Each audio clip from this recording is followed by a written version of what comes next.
Looks like everybody's kind of made their way in. There may be a few folks still coming in. One of my friends is just now coming through the door. Good evening. Good to see you as always. Before we get started, the HOA president from here at Scenic Hills would like to welcome everyone. So if you would, sir, the floor is yours. I believe this is even your equipment. So brand new, so we got to be careful. they're working well. Don't drop the mic, even if you say something that should allow it. Well, looks like that everybody, or the majority, is from here, and not many outsiders. So this is our ballroom for Scenic Hills. We hold our functions here on a weekly basis and on a monthly basis as well. So if it's your first time, welcome to Scenic Hills. To the mayor and the city council, we're pleased that you've chosen us again for the second time, and you're welcome anytime, Mayor. Thank you for bringing it here. Very good. Thank you, sir. No, Don't these things drop are it. expensive. You drop something like this, you have that much less to fix a road. I know, we're going to talk about that.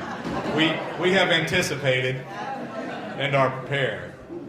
So first order of business we have to have, because we do have the Texas Open Meetings Act, we have to call our meeting to order. So Ms. Brenda, I showed 6:32 and we are now in session. So I'd like to start off first with the reciting of the Pledge of Allegiance to the flag of the United States. If you'll join me in standing. I pledge allegiance to the flag of the United States of America and to the republic for which it stands, one nation, under God, indivisible, with liberty and justice for all. Thank you all.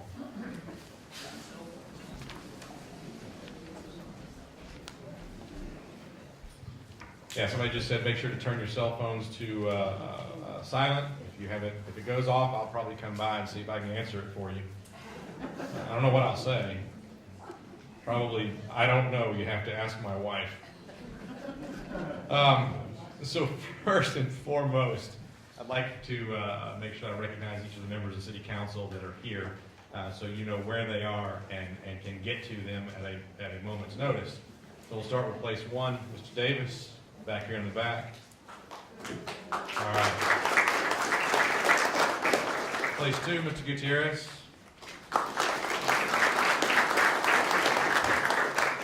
Don't see Mr. Larson yet. Place three, but okay, very good. Place four, Mr. Edwards. Place five, Dr. Scagliola. Where are you, sir? I know you're here. Place six, Mayor Pro Tem Hayward. Place seven, Mr. Brown. Hiding behind a sign back there. Just for those of you that may not have joined us before, all of the elected officials in the city of Schertz are elected at large. There are no single member districts, so all of us are equally responsible to you. So any of us can be approached and you can have our ear. You just have to let us know. All right, so what we're going to do in just a couple of minutes, we're going to allow staff to present some information to you. Some of it's quite new, some of it may be a little bit of a review. If you will, let's let staff go through all of the presentations. As soon as they're finished with that, then we'll open up and we'll address any questions. If you don't wish to stand up and ask a question, you have these cards here, and you can write whatever question you like, and give that to the city secretary on the way out, and she'll make sure that that question gets addressed either by phone call or an email or whatever it is that you say on here. I believe you can actually specify how you'd like to be contacted. So with that said, I'm going to let Dr. Brown, our new city manager, he's new to us since January and new to coming to this facility, let him say hello and then kick off the staff presentation. So Dr. Brown, first of all, welcome once again. Glad to have you with us. Sure. Thank you all very much. Good evening. It's great to see such a great crowd tonight, and I think we have some good information for you, some interesting presentations. And as you see around the room, we do have a lot of the staff members, so if you haven't already talked to them, I encourage you to do so before you leave, and in their various areas, they'd be happy to answer questions or listen to ideas or whatever you would like to talk about with them. So we would encourage you to do that. We appreciate them all being here tonight.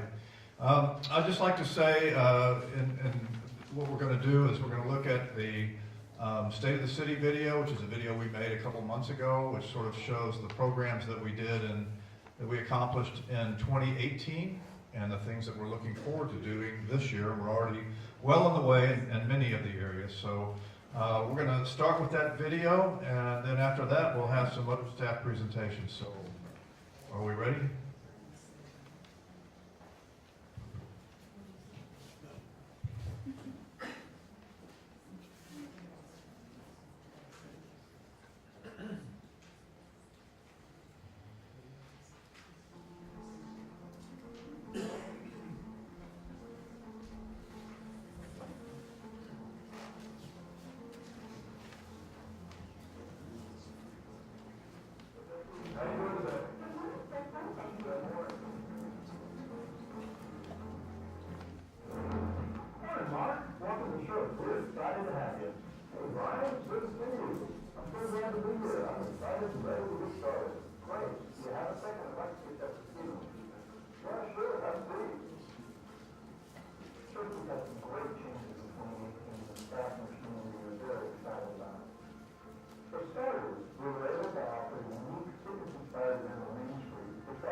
offices for staff, and a community meeting room, which will be used as classroom space for our staff as well as the general public.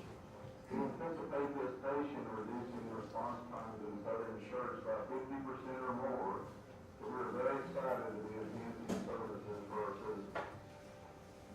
This is going to be a great addition to public safety. It's really going to move fire's mission forward. I can't wait to see the station open in 2019. Ooh. Hey guys, I'm so glad I caught up with you. I was wondering if you could tell me about the parks projects you have going on this year. Absolutely, we have a lot of exciting projects. This year, we will be focused on park maintenance projects, such as renovating headgates and adding safety jumpers. We're also adding some new features, like an expression swing and gaga office. Staff is also excited to be offering an adult dodgeball and kickball league this year, as well as hosting our first daddy-daughter camp. Great, thanks. I'm really looking forward to these projects happening this year. We are too. See you later. See ya.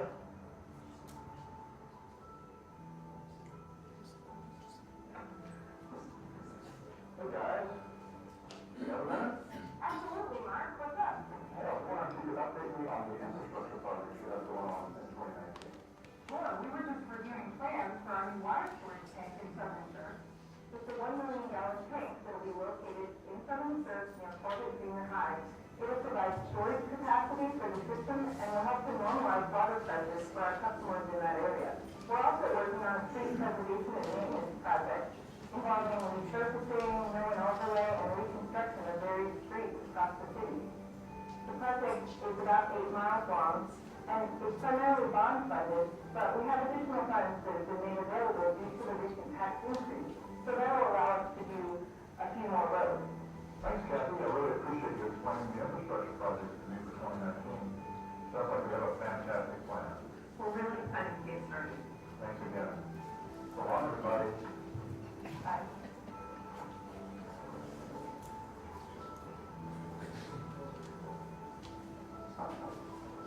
Mark, how did you think of it? Hey, Sarah, good to see you. It was great and really insightful. I had the opportunity to meet with several departments, and they walked me through many of the projects that they have coming up. That's good to hear. You know, I'm already very proud of the city and the work the staff does every day. I can always tell we're going to do great things, and I look forward to leading the city to great success. It's going to be a good year.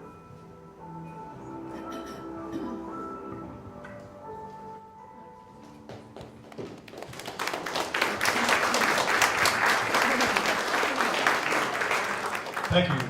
If you didn't guess, the theme was the first day in the life of the new city manager. So that was sort of the going in theme. And literally, when I walked through the door, the PA folks said, "Hey, we got to start filming this." So it happened very quick, but I do appreciate the effort, and I hope it gave you a little bit of an idea of the major projects that we've been doing.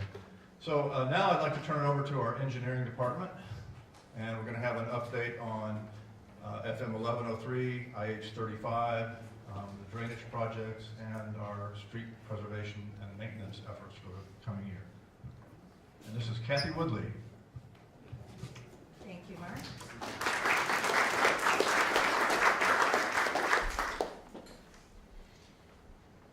All right, let me see if I can work this before, is there a pointer? Should have had a little lesson beforehand, sorry. Still not getting that.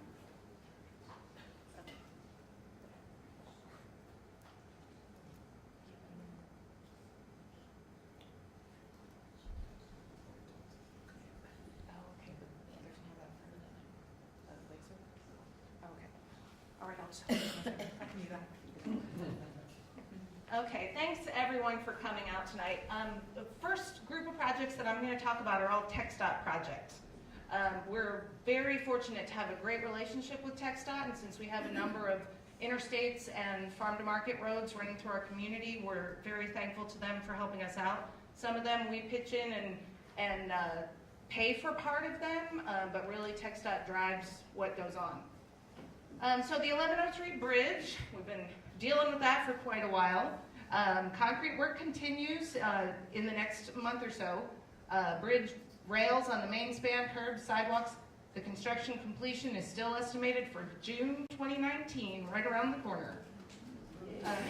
So to remind everyone what the bridge used to look like, with one lane in each direction and shoulders, and then when it's fully done and open, it'll have multiple lanes in each direction, left turn lanes, and full Texas turnarounds. So everyone's excited about that.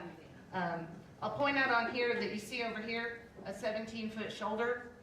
It's a shoulder right now until the 1103 proper gets its improvements. At that time, it'll be made into an additional through lane across the bridge.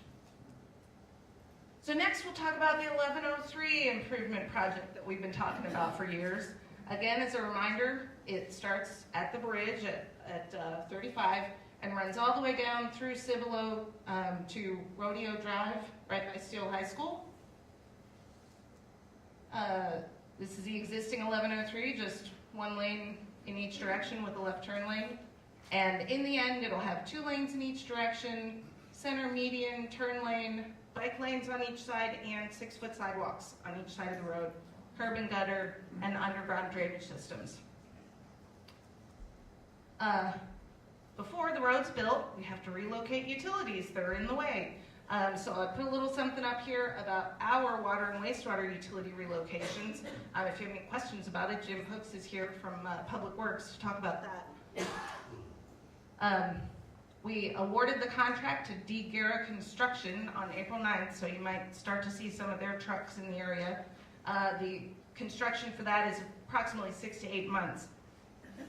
So there are other utilities that also need to get relocated: AT&T, gas company, electric, all the utilities in the corridor. Some of it's taking a little longer than expected, so unfortunately the main construction is pushed back a little bit, currently scheduled to let in May of 2020.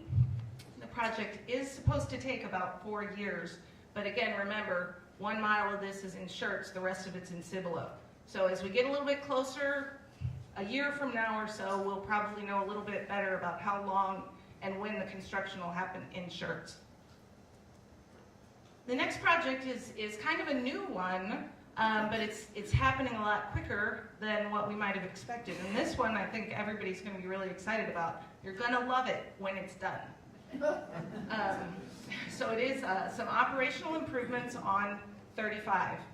And what it's going to do is reverse some of the ramps. So instead of having an on-ramp where it is now, that'll be the location of an off-ramp. I do have some exhibits that I'll show you here. It's really hard to see from where you are. But right now, just for an example, it starts at 2252. Here's the on-ramp. In the future, there'll actually be an exit there instead, and it sort of switches things around back and forth. You also see how short the ramps are. They're all going to be very much longer. So it's really going to act to improve traffic flow. Folks who used to have to, I think for Country Club and Cover's Cove, you had to exit before 1103. Now you'll be able to exit after 1103, so those folks won't be sitting in the traffic at 1103. If you want more detail on exactly how it's going to change, you can come over and see me after the meeting, but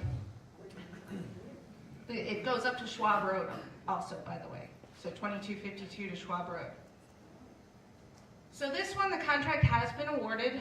It's a $25.4 million project, fully funded by TxDOT with a variety of funding sources, some federal funds, some state. The schedule is that construction should begin in May. So right about the time you're just about done with the construction on the bridge, this will start. It's a 15-month construction period. They're planning to work 6 days a week, and it should be complete in summer of 2020. Just in time to get ready for the 1103 improvement project to start. So it's going to be a mess for the foreseeable future, but in the end, our kids will really enjoy this.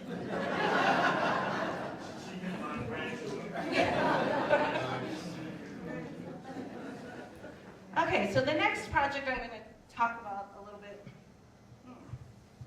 I don't know if this is an operator error or what. Okay. All right, see if I don't cut out on this. So this is called the I-35 NEX project. short name for Northeast Expansion. The whole project runs from 410 by AT&T Parkway all the way up to 1103. Several years ago, this was proposed as a toll project. I want to make sure everybody knows it's not a toll project. There was enough outcry from the citizens of Texas that we don't want this. It's not a toll project.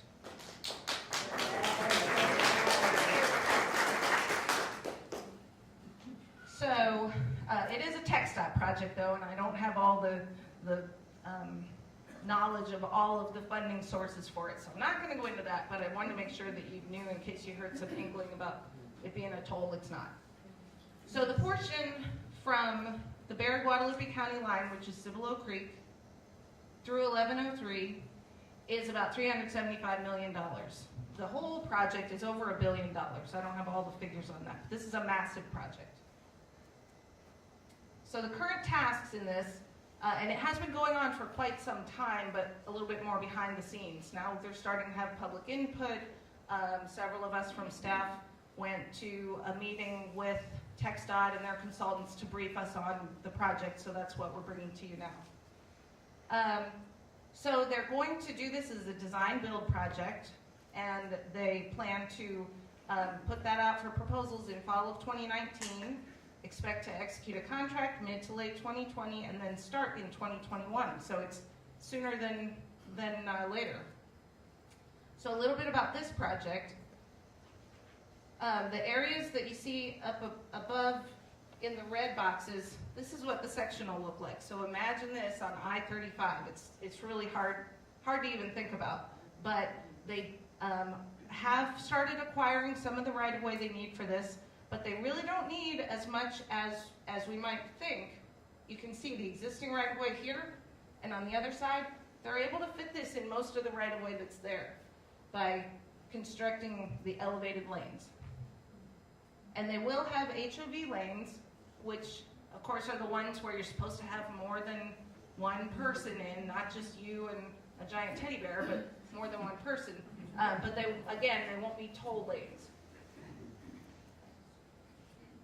It will be coming down off those elevated lanes in the 1103 area, but it'll be widened on the surface as it comes back together. So it'll be a little bit more of the expansion through Schertz that you see like in New Braunfels. There are more lanes. So that's how it'll transition back. And that's all I have on that. Next, we have Doug Ledbetter with Streets and Drainage to talk about the drainage projects that are getting ready to start.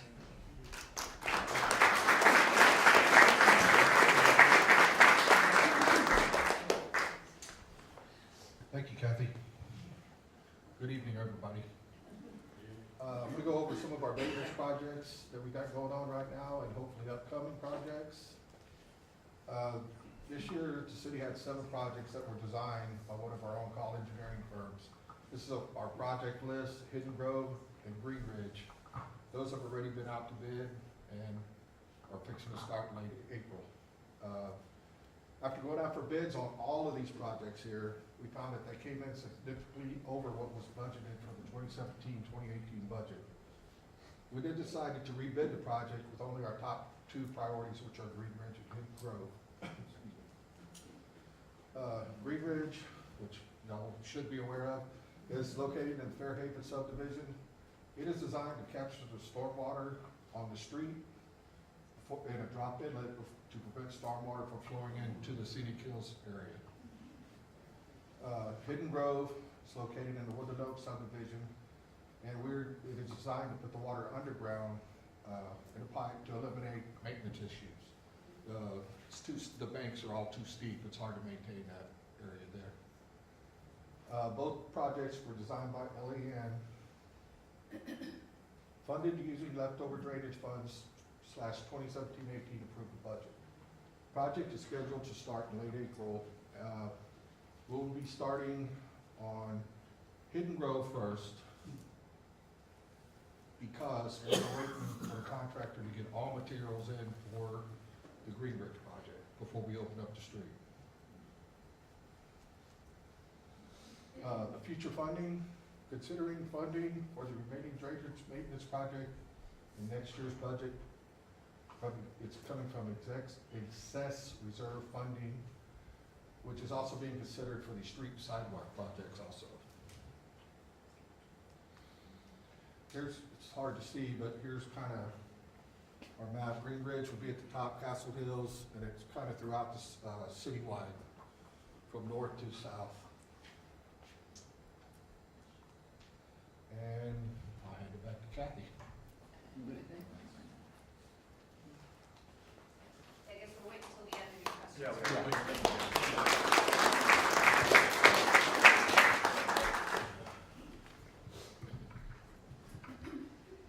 Okay, I have a disclaimer. This is not my presentation next. I'm filling in for someone who's a little bit under the weather, well, a lot under the weather actually. He's feeling bad. But John Nowak couldn't be here tonight.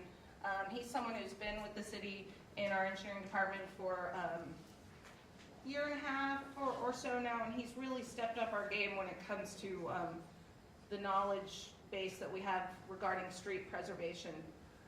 We're working with Doug and the streets guys to come up with a comprehensive preservation and maintenance program that runs everything from fixing the potholes, crack sealing, to full reconstruction of roads. So a couple years ago, we got started. You might remember we've discussed this before. Doesn't apply quite so much inside the Scenic Hills community because your streets are private. They're privately maintained by your HOA. But in the rest of the city, you use the rest of the city streets, so this should be of some interest to you anyway. We did a study. We looked at all the streets in the city and evaluated the condition. Then we looked at where we'd get the most bang for our buck to make repairs and reconstruction of some of those streets. Well, we're just about ready to go to bid, get a contractor, and get started on some of these projects. Because of the tax increase, we were also able to add a few more projects. So I think in the state of the city, we mentioned 8 miles of roadway that we were going to tackle, and we're able to really get up to a little over 12 miles with this program. So you can see the projects are scattered about the community, and we do have some in the North Cliff, and then we have some work on Wiederstein Road and Old Wiederstein Road. So I'm just going to flip through and show you the streets that are scheduled. So here's North Cliff. We're planning to reclaim the existing street section, mill it all up, recompact it, and then overlay it with new asphalt. We also need to address curb and gutter issues because a lot of those are falling down or they've heaved because of soil conditions. So all those streets in there we're going to take care of. Greenfield Village, Units 1 and 2. This is down off 3009 by Live Oak. And this one's going to get a chip seal, which is a surface treatment. The estate at Wilson's Preserve is right next to Greenfield Village that was in here. Also off Live Oak. Deer Haven is off of 3009 also. And that's also going to be a chip seal. A lot of these, we're going to be able to go in and do some minor base repairs, and the streets department will help with some prep work to crack seal, and then we'll put down a chip seal, which will extend the life of that pavement. It may not be the worst street in the city. A lot of these that we're saying we're going to crack seal them or put a new surface on, they're not necessarily the worst streets. You might say, well, I've seen this street over here. It's a heck of a lot worse. The problem is, if we don't fix these now, they're going to get that bad. And we can fix them for a relatively small amount of money now compared to what we would have to do if we had to rebuild the whole street because we let it completely fail. So sometimes it's better to fix the ones that aren't as bad instead of starting with the worst. So Lone Oak is off 78, kind of in the center of the city. It backs up to Cibolo Creek. This is another one that's going to have some localized base repairs and resurfacing. Live Oak Road. Part of it was chip sealed about 2 years ago, or last year? Last year, 2018, I think. And so this will finish out Live Oak to 3009. Oh, let me back up there. There's also a project, where's Lauren? The Parks Department, and there she is right there. is heading up a project that's being funded with funds from TxDOT and the Metropolitan Planning Organization to put trails and sidewalks in some different parts of the city, and part of it is going to be on Live Oak. We'll have sidewalks on both sides of the street. So we're trying to coordinate so that we don't fix the street now and have it messed up with their construction or vice versa. Randolph Avenue, this is in the more historic part of town. There's already some prep work that's been done in-house by Public Works, and this will get a new driving surface. Tri-County Parkway is in a more industrial part of the city. This is going to be a mess because there's a Starbucks right there on the corner. If anybody hits that Starbucks, you might want to steer clear for a while this construction's going on. But we're going to do some drainage improvements and reconstruct that street in concrete. Schertz Parkway, this segment from Maskey to Live Oak, you saw in the State of the City video, and hopefully you do get down to that part of Schertz periodically. We reconstructed Schertz Parkway from Maskey to Live Oak. Now we're going to go from Maskey to Woodland Oaks and reconstruct that. Maybe concrete, maybe asphalt. We're going to see how the prices come in. We're also going to resurface Schertz Parkway from Live Oak all the way down to Beck Street, which is basically at the railroad tracks by 78. Now that one will just be a mill and overlay and should be minimally disruptive to traffic because they'll be able to do just one lane at a time. And Curtis Avenue, this might be the last one. Curtis is off 1518 and Main Street, kind of in the historic part of town, and it'll get some spot repairs and crack sealing and chip seal. So that's it for our current list of road projects. And who's next? Oh, Lauren's next. Okay, well that's a good segue. She's going to talk about other fun parks things. Right.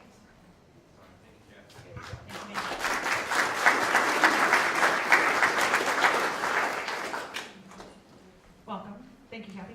I'm Lauren Schramm. I'm the Director of Parks and Recreation for the City of Schertz. And so we're going to talk a little bit about what we've done with the Parks and Rec Department in the last couple of years. We've worked really hard to brand our department, get the word out to the citizens about what we offer and what we're doing.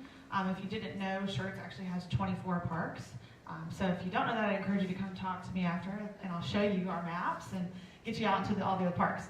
We also have a Parks Board member here, Ms. Sally Macias. Thank you for being here. She can answer questions as well. We have a Parks and Recreation guide that you should have received in the mail. It came with your Schertz magazine in March, and that has all the details in it.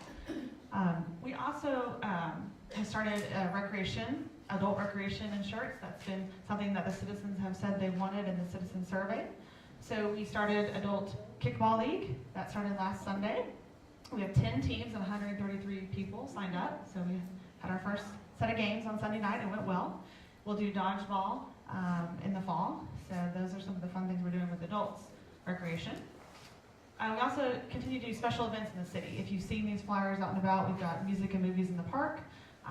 Daddy-daughter dance. We had our first daddy-daughter dance this year. We had 321 daddies and daughters out at the Civic Center. It was a good time. The movies, we spread those out into the community. So we had one at Wendy Swan Memorial Park over here on Cherry Tree on March 29th. Last year we did one at Cypress Point as well here in the north side of town. And we do some in Southern Schertz and in Central Schertz as well. So we really try to bring those events to the community in your local neighborhoods. You saw this on the video. We did add a community playscape restroom down there next to the library and the recreation center. So that's a much needed amenity. We also have done some work at the Schertz Area Senior Center. If you've been by there, we've added a new gardening area, sitting area. The seniors have a gardening program, and so this is a much needed amenity for them. We unveiled the new Johnny McDowell Sports Complex sign. We had the ballpark, but we renamed it in his honor because of his 20 years of service to the Buffalo Valley Youth Association. So we did that on March 23rd. We are doing a renovation at Ashley Park. That's in the Ashley Place neighborhood off of Schertz Parkway. We'll be getting new play equipment, new swings, a reconstructed basketball court, things like that.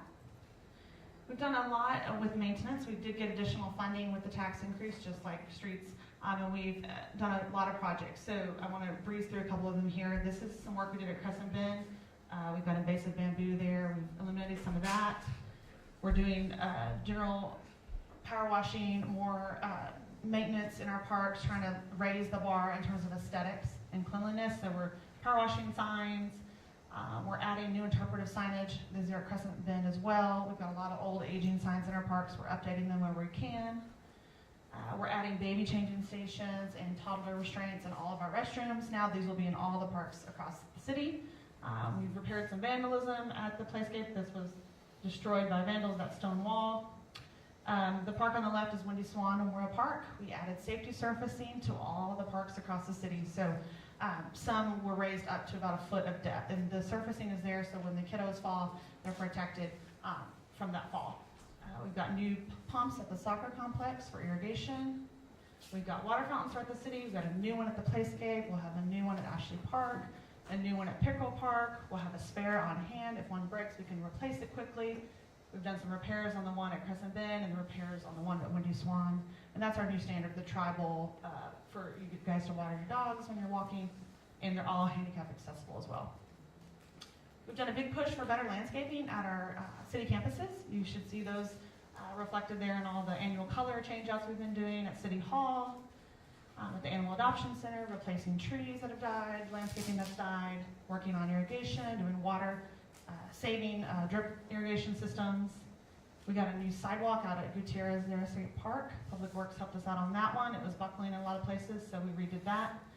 We are doing a lot of work at Fulmeyer Park, which is the old ball fields next to Pickerel off of FM 1518, and we're reclaiming a lot of the asphalt parking lot, some electrical work, some new fencing, things like that. We've got 10 new picnic tables at Pickerel Park, and we're phasing those in as we go. There's a lot of picnic tables that need to be replaced across the city. We also engraved the Pickerel Park sign. We had those letters that were being vandalized consistently, so we went ahead and engraved it. Painting, doing a lot of painting at Pickerel Park, painting the buildings, painting the fencing, making everything look fresh and updated. A big push that we're doing also in the Parks Department is we're using GIS, and it's a collector app. You can collect data on your smartphone, and we're going out in our parks and we're actually collecting data and understanding what we truly have. How many water fountains do we have in the parks? What condition are they in? Are they good? Are they poor? Are they fair? We rate those things, and then we use that data to help us budget for the next maintenance year. So we'll know we need to buy this many water fountains, or we need to buy this many benches. So it's helping us tremendously. It's a lot of time up front, but it will pay it forward tremendously. Upcoming projects in this northern area of Schertz. So we will be putting in a disc golf course at Cypress Point next year. That's our goal. That's been on the Parks Board list of priority projects for several years now. And then we do have a park here that's undeveloped, just off of Jimmy Walker Drive. And we reference it as Hilltop. It's kind of right up there on the hill.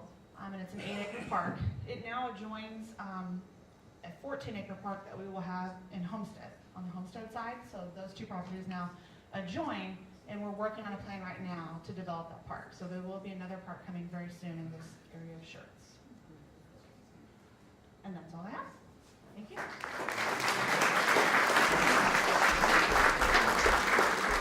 Okay, now we're going to have an update on our new water meter replacement by Rodolfo Rosales from our water department.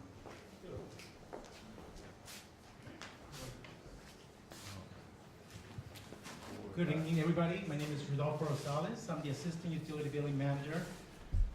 Here's some updates on our new water meter swaps. What were the issues? Some of the issues that we started seeing in 2017, 2018.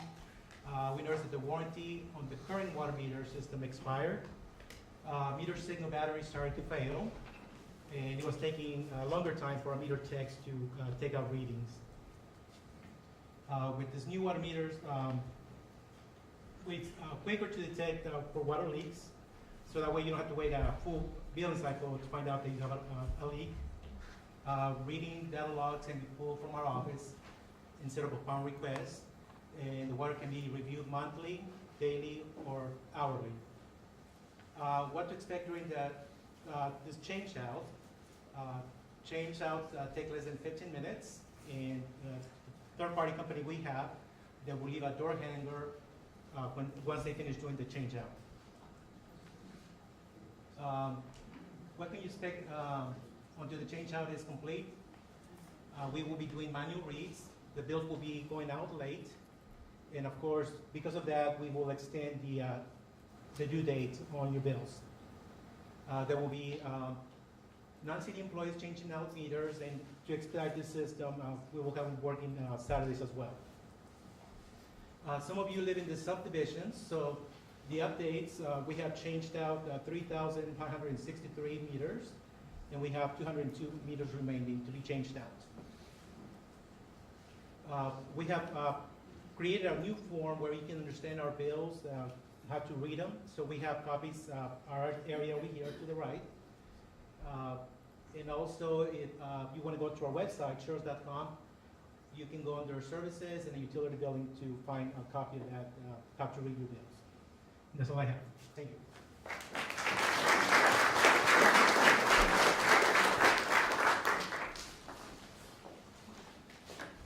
Well, I hope you're excited, because I think that's a tremendous presentation of what, and that's really just a fraction of the projects that we have going on in the city, and but we want to show you a good, fair representation of all the things that we have going on.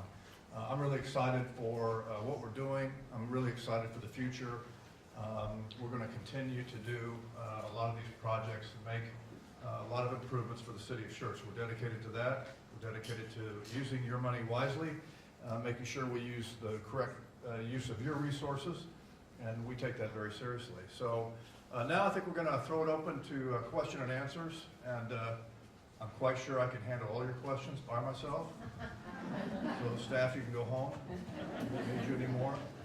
But please feel free to ask your questions, and we have the experts in the room, and we'll be happy to facilitate the discussion here.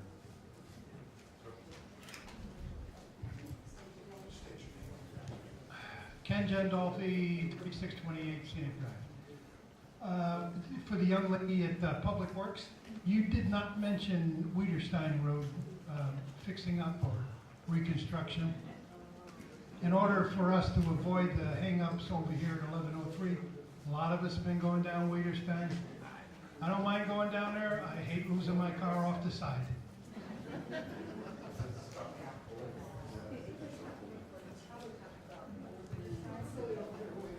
Okay, so Wiederstein proper, that goes from Cibolo Valley Drive, where it intersects at Old Wiederstein, and then Wiederstein to 35, that section.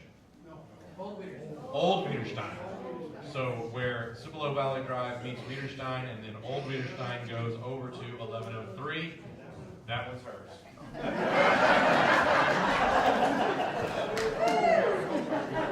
Oh, I've been set up for failure. So, remember we showed you that long list of projects that we're working on now? So Wiederstein is quite likely in the next batch of those. It needs a lot more than just some patching and crack seals and a new surface. It also needs to be widened. In order to widen it, we need to get right of way. It also shares a boundary with Cibolo. So that's an added layer of complexity. It's also probably going to get way more traffic even when the 1103 project goes on. So I'm telling you all this that you already know to let you know that we're aware of all of these issues. We're going to do our best to continue to patch, hopefully make some edge repairs, those sorts of things that we can do in-house. In the meantime, we're also working on that next batch of projects. And there are some biggies in there. There's more Tri-County, there's Lower Seguin Road, which connects us with Randolph Air Force Base, so you might not get there a whole lot, but it's a lot of folks that do.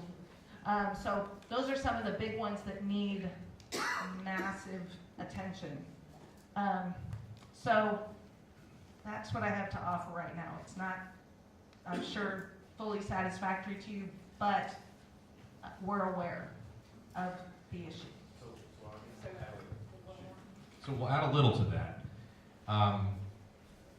As development occurs on the rest of the corners at Wiederstein and 35, and Impact fees are paid by new development, particularly on the other side. We'll have additional monies to work with. We also this year, and we'll talk about it a little more in a few minutes, had more permit fees come in than we expected and more sales tax than we expected. City Council talked about that with staff in the last couple of weeks, and we're going to take that money and move it to street projects to try to accelerate what we can get finished. That's why we have 12.5 miles instead of 8. In addition, we had gotten up to approximately 38% of our annual general fund budget in reserves.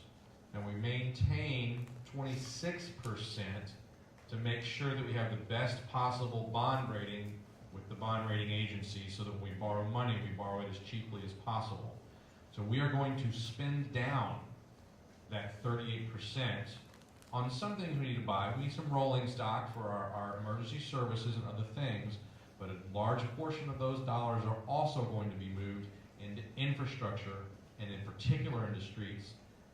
You didn't see it when she says the second round, that second batch, it's going to come on the heels quickly of what she just showed you, because the monies are already available for some of that as we accelerate that spending. Now, of course, you may say accelerate spending. That sounds terrible, but it's money that we already have in our reserves that is over and above the 26% that we A, need to maintain for our bond rating, and B, need to maintain in case we ever have a natural disaster and have to spend our own money to move quickly before we get help from the state or from FEMA.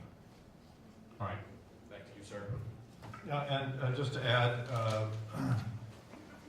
Kathy talked about the big projects that we have, and we do have several, but that's over $10 million worth of projects. So it is going to take a little while to get all that money to fund all those projects. So there's a big need, there's a need everywhere, and we're working as hard as we can to fund it.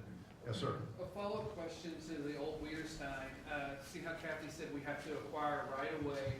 Will the school district be asked to provide a large chunk of that right away, seeing how High School 3 and that large chunk of property belongs to High School number 3 at SCUC?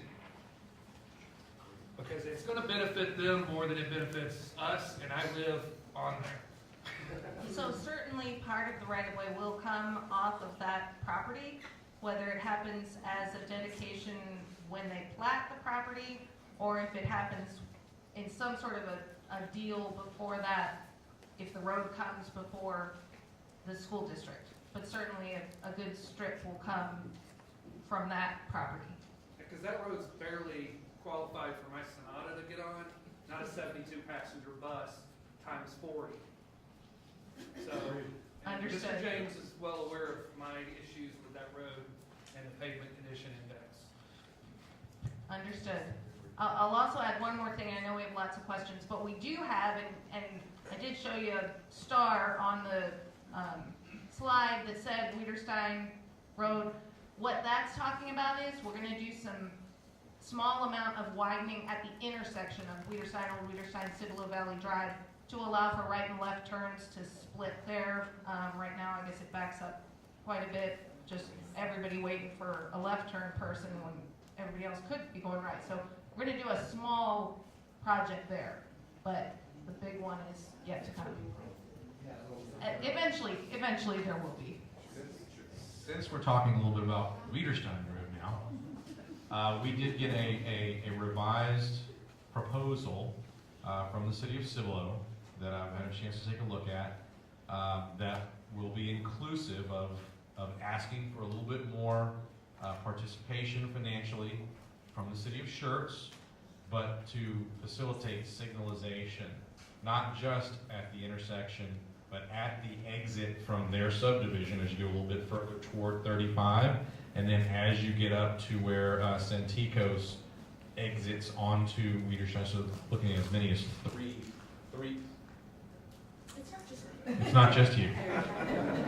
3 lights to control and move traffic in a smooth way on Weirstein.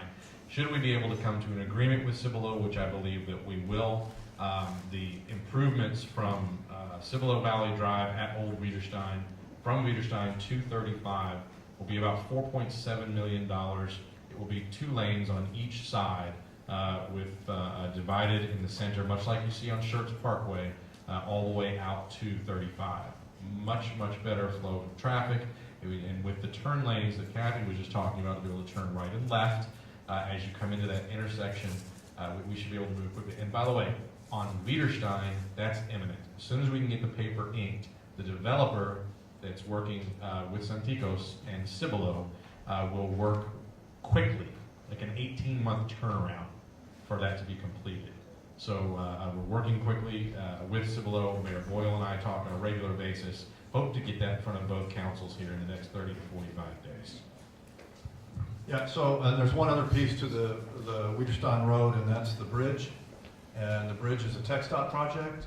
Both the cities of Schertz and Cibolo will be contributing to that project, but we're hopeful that the TxDOT will get that funded as well. So not only will we be doing this, hopefully finishing up the 1103 bridge project, but in the not too distant future, we'll be tackling the Wiederstein Road Bridge as well, so it'll make it a lot better. Yes, sir. Yes, earlier you mentioned the Fairhaven Drainage Project, that it was gonna be underground. Where is the piping gonna be dug up? Because you mentioned something briefly about going under the streets. No, sir, that'll start from the street, down the drainage, towards 3009. So there will be nothing going under the street, that's already there.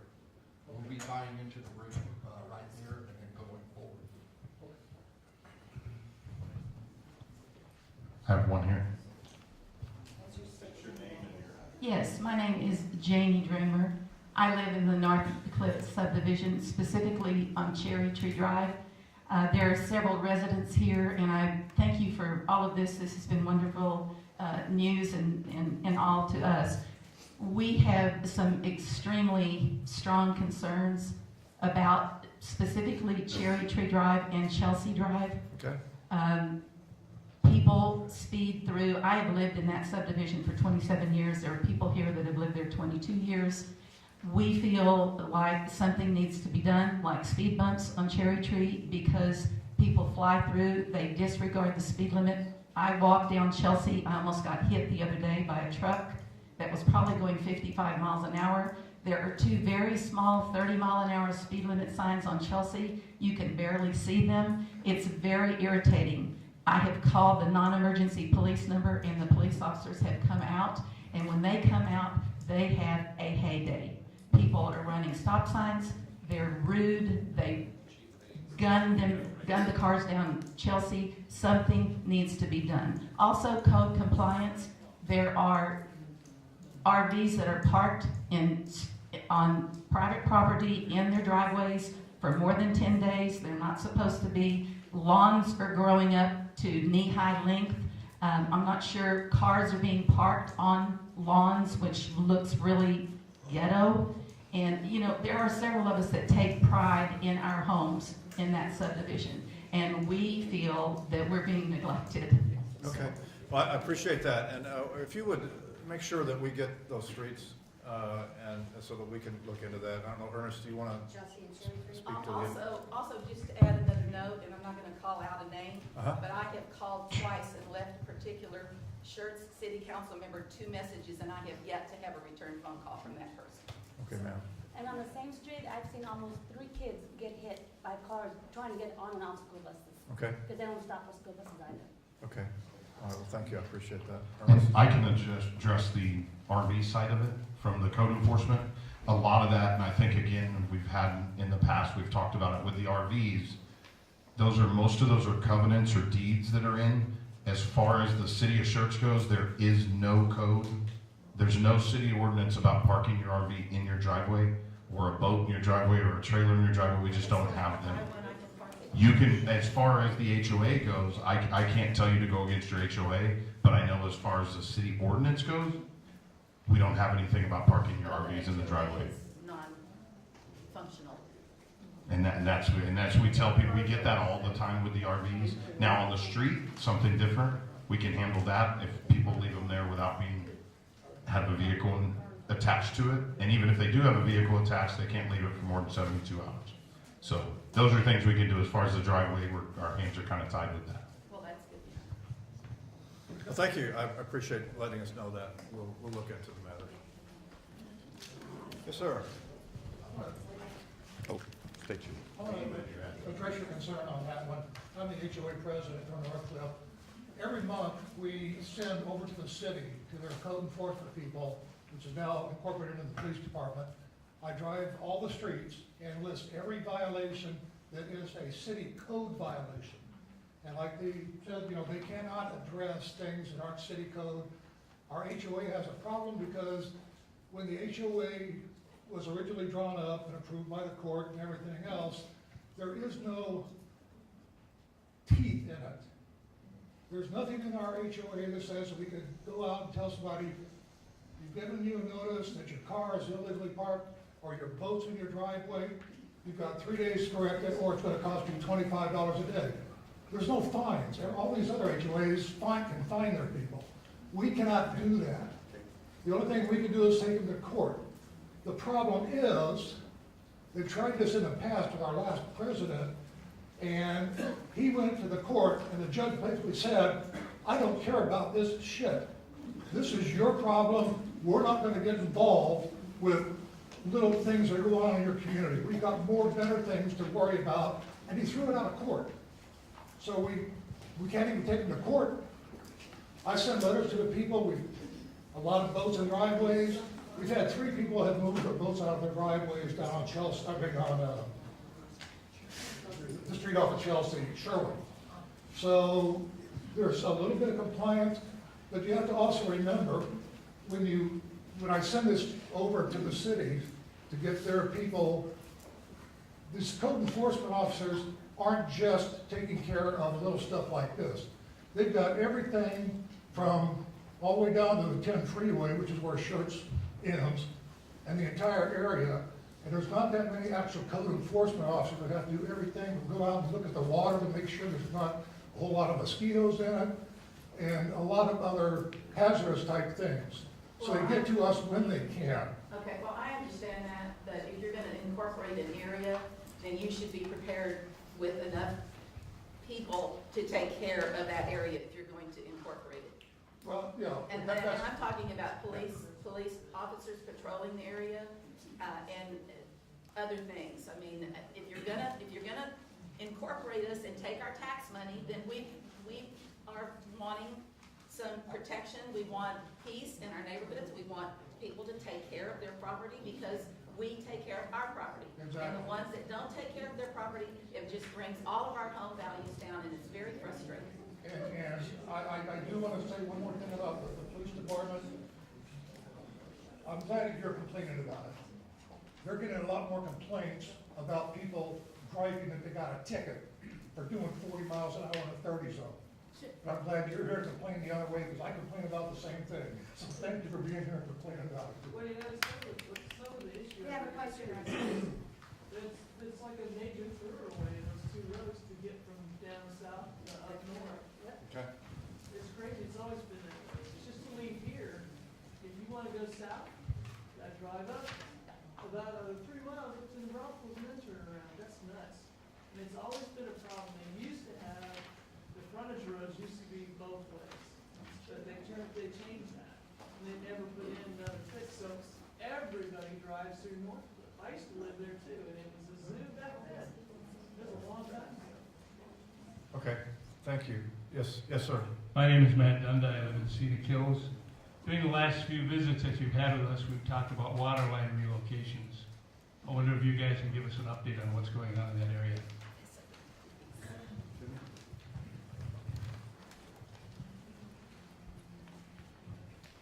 The issues that we're having with the water line locations within Scenic Hills is the locations where the water lines are at right now are in easements, but a lot of the easements have been crowded with like landscaping and landscape walls and stuff. So when we do the water lines, they're going to have to be relocated out into the streets. Well, the issue with that is the streets belong to Scenic Hills Association. So we're going to have to, when we get ready to do this, it's going to be a joint partnership to redo the streets, which will be on the Scenic Hills group, and we'll do the patching of the actual trench line where the water is. But that's one of the projects we are looking at doing, is replacing the water lines in Scenic Hills. And you, can do what? We don't really have a timeline on it yet, quite yet, but we're still looking at it. Thank you. Sorry, just thought it might be interesting. We're getting ready to bring to council for authorization to proceed a water and wastewater master plan.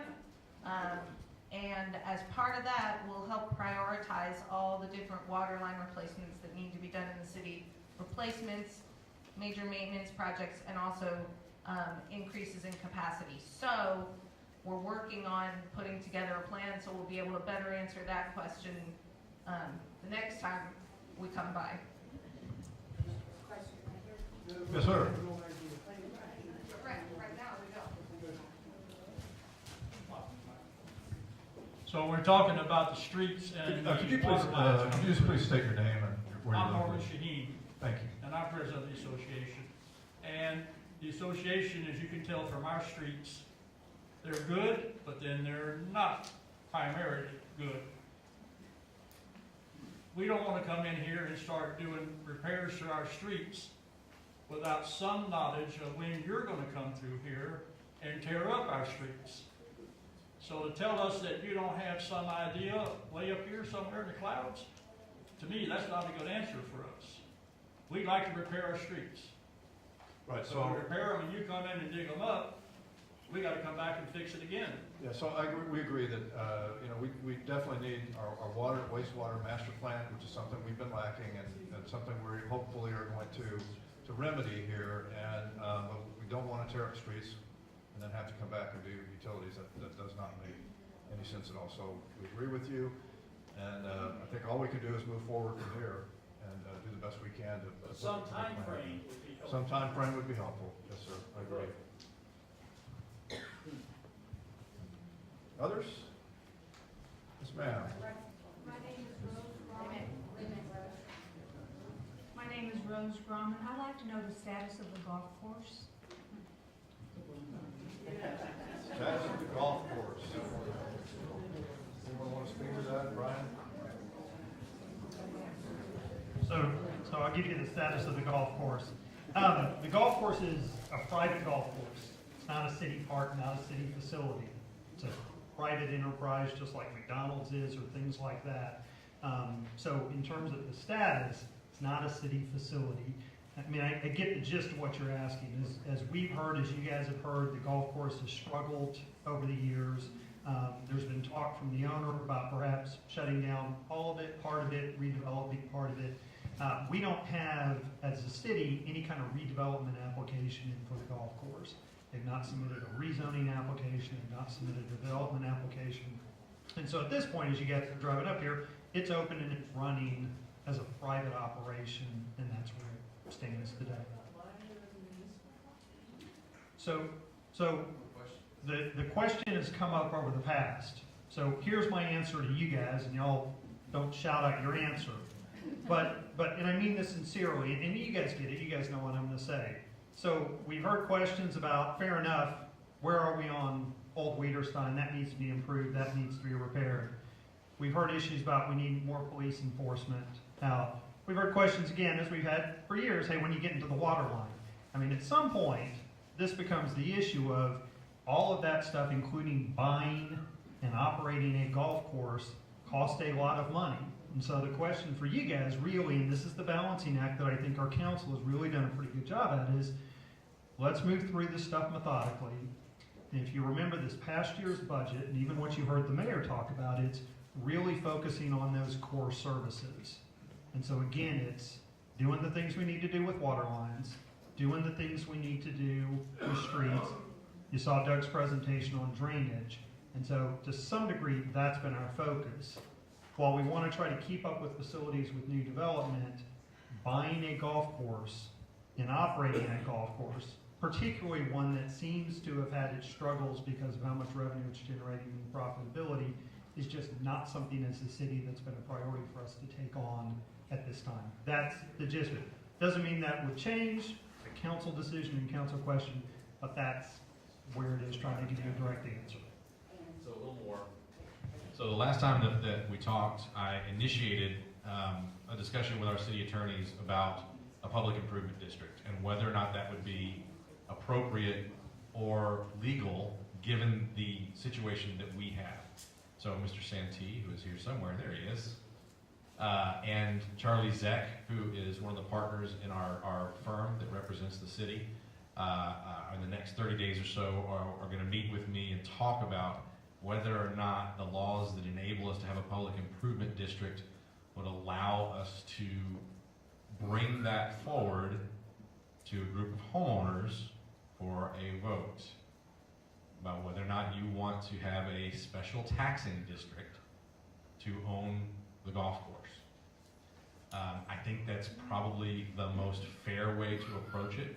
That's not a pun. I know. As I said it, I thought to myself, oh, that's really bad. But we're going to take a look at it and see if that's something that's doable. And if it is, then I think it would be a potential path to secure ownership into perpetuity.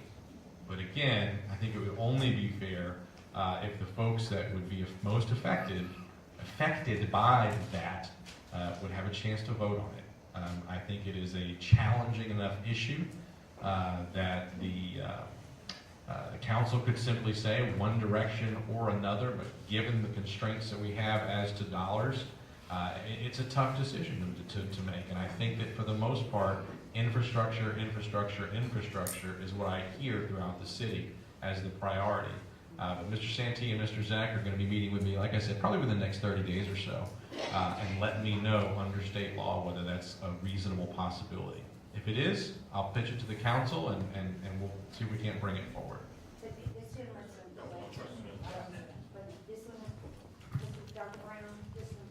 Okay, I'll get it next. Go ahead, sir.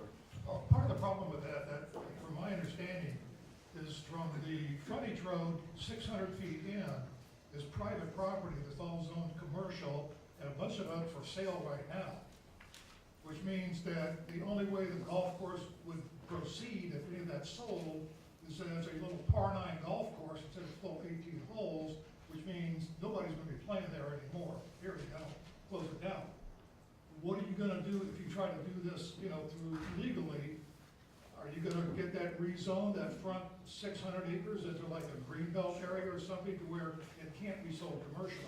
If it were, if we were to be successful in establishing a public improvement district, the monies that would be collected in that special tax district would fund the city purchasing the golf course outright. So that would be the purpose of putting the public improvement district in place, and then the zoning would be moot because it would essentially be a city park. Yes, sir. Yes, I'm Paul Jensen. I live in Scenic Hills. I have a question that a couple of my coworkers at Randolph Air Force Base wanted me to ask you, sir, tonight. One is regarding a toll road from FM 1103 to Interstate 10. Is that still on? Okay, so the toll road project from 1103 to I-10 is a Cibolo project. It's not a Schertz project. So I think I would defer to the city of Cibolo unless the mayor wants to speak to it. I'll speak a little bit to it. So at the last Metropolitan Planning Organization meeting, and to make a very long story as short as possible without saying fairway again, yeah, this is all on video too, so I hope my wife doesn't get hold of it.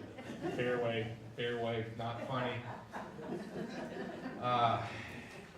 The MPO said, and you can go watch the video if you like, the chairman, who is Commissioner Wolf from Bexar County, said if Cibolo does not come back to us, the MPO, and provide us with direction as to what they want to do with this toll project, they need to expect that it will come off of our list of approved projects.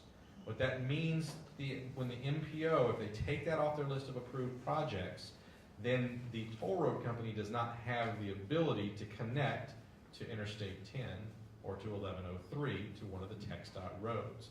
So it would effectively stop it from moving forward. So I don't know what Cibolo will do with that.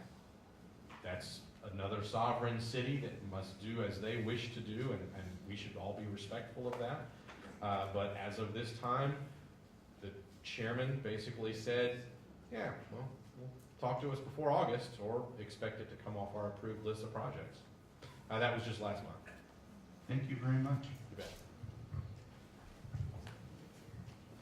Yes, sir.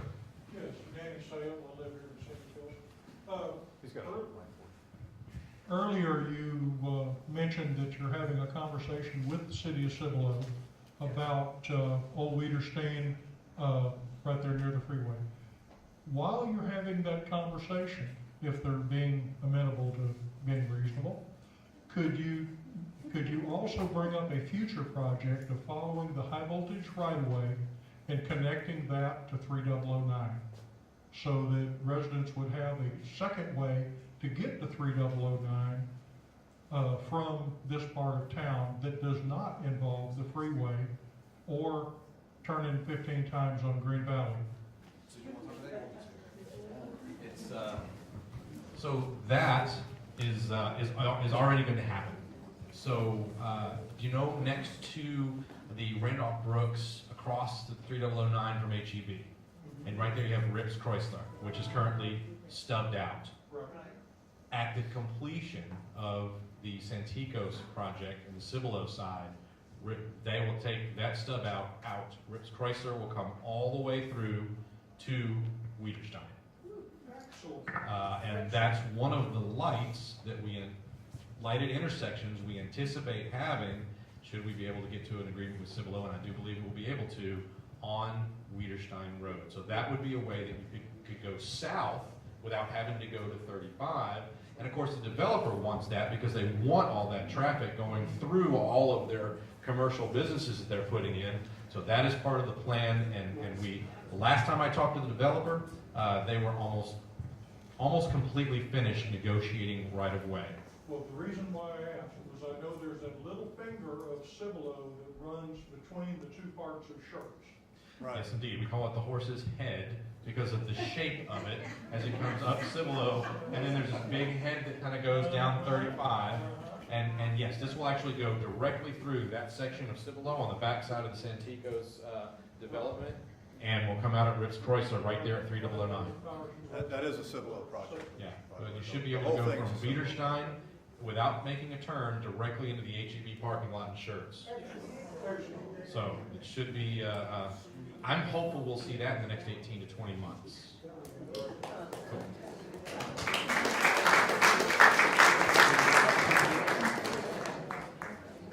Any other questions? Yes, sir. My name is Daniel Barrow. I'm president of Fairhaven HOA. For the project on Green Ridge, where are you guys staging all your equipment?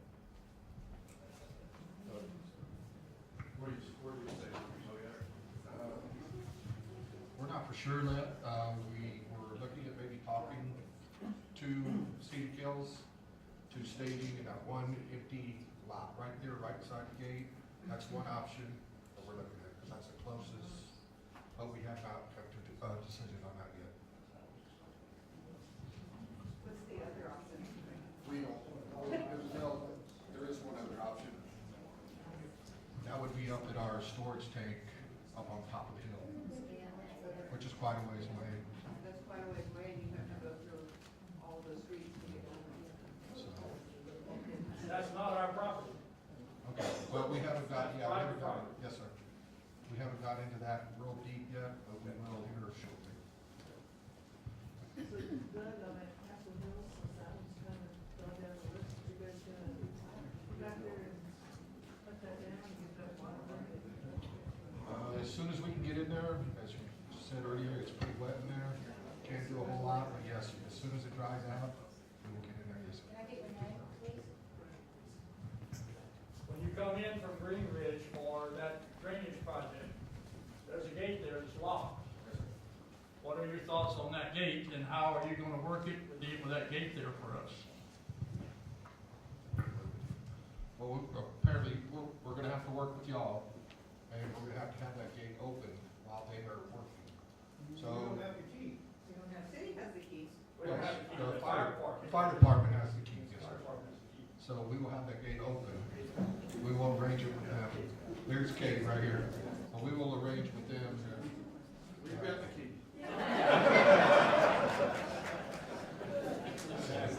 Problem solved. Fire department to the rescue as usual.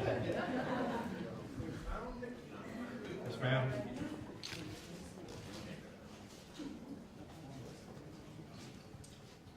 My name is Carol Najeri, and I live here in Scenic Hill on the hillside. Is there any future restaurants that are going to be coming in, not fast foods, but restaurants? Yeah, that's a very good question, and it's something that we are continuing to work on with developers and with our economic development projects. You know, I think all of us would like to see a good restaurant that would come in somewhere. I think we have some possibilities. To some extent, we are dependent on developers, and they have to find the right location. It's got to work for them economically. They have to have the right market for it, and I think some of those things is what we've been struggling with in the past. But I think, yes, it's a priority for the city, and it's a matter of matching the right developer with the right location. Sometimes that may sound easy, but there aren't that many locations that could do that, so we're limited by some of those factors. But I think we'll continue on. We'll do the best we can, and we'll make it a priority. I don't know if you want to. So I recently met with a developer out of San Antonio who's interested in the hard corner there where Evo is. Without divulging too much, he's taken a look at going after some of the mid-tier type restaurants instead of fast food stuff. Now, that said, here's what I tell developers right now. I said, if you work with us and our economic development team to help bring the things that we're telling you we and our residents want, what you will find is a city that is in partnership with you. If you decide that you want to come to a piece of property, properly zoned, and you want to bring things that are not like what we're hoping to do, then we're going to provide you with normal and customary levels of service. So while we can't dictate what gets brought to the city, we are most certainly trying to create an environment that brings what you're talking about. I don't want to drive to New Braunfels to go to McAdoo's. I'd rather have something like that here and spend my money here in shirts. I don't want to drive to San Antonio and go to Ruth's Chris because, and by the way, I don't get to go to these restaurants very often because my wife, because she doesn't want me eating red meat all the time. So, but I'm with you. I have the same desires, and when I have conversations with developers, I express exactly what you're saying.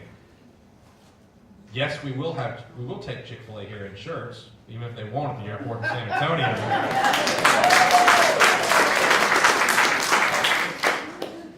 Couldn't help myself. Because we're open for business. But we would like to have some other variety as well. And we're making that clear to all the developers and doing our best to incent them to bring those kinds of things. And by the way, as Shirts and Cibolo grow with development on the four corners that is imminent at Wiederstein and 35, that will happen because the volume of people that live here and the amount of money that we have available to spend will begin to support that level of investment from the private sector. And we're old and we don't like to cook. I'm getting there fast.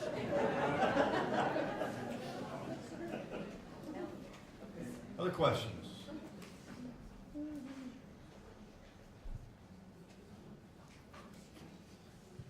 Well, if not, all right.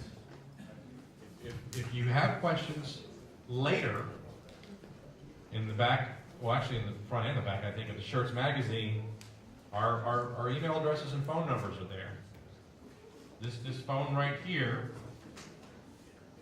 the city phone is forwarded to this phone.